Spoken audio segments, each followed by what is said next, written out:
Le Lean, c'est une approche qui vise à optimiser la consommation des ressources et des moyens et de se centrer sur l'obtention du résultat. On parle alors de valeur ajoutée. Il y a trois aspects différenciants.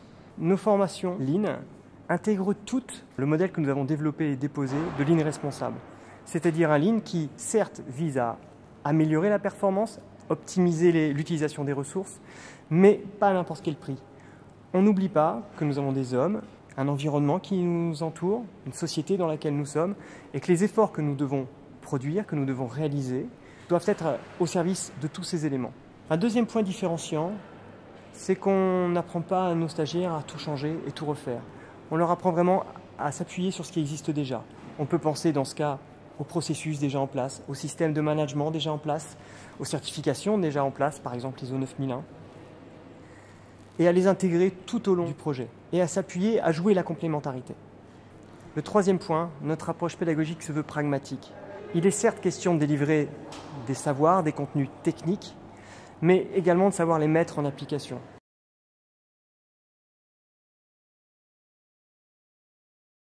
Lean et ISO 9001 sont génétiquement issus du même œuf. On parle de la même chose, on veut s'organiser, on veut de la performance, on veut de l'amélioration, on veut servir le client.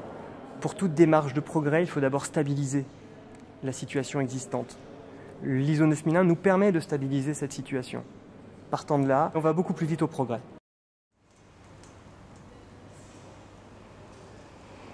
L'objectif de la formation Lean Processus, c'est de permettre à des gens venus de tous horizons, industries, services, de se réunir autour d'une thématique commune qui est les processus, notamment bien décrits dans les systèmes de management de la qualité, et de les amener en fait autour d'une étude de cas.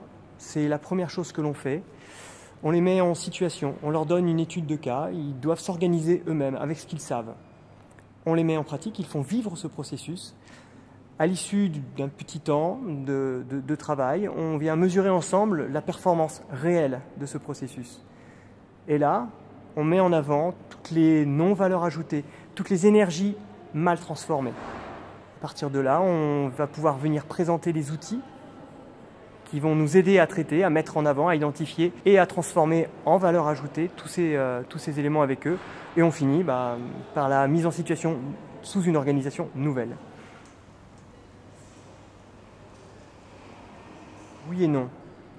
En fait, nous sommes à la base des formateurs. Nous avons un but pédagogique. Donc un bon consultant, c'est quelqu'un qui fait du bon travail et que vous faites revenir. Un bon formateur, quand il a fait du bon travail, vous ne le faites pas revenir.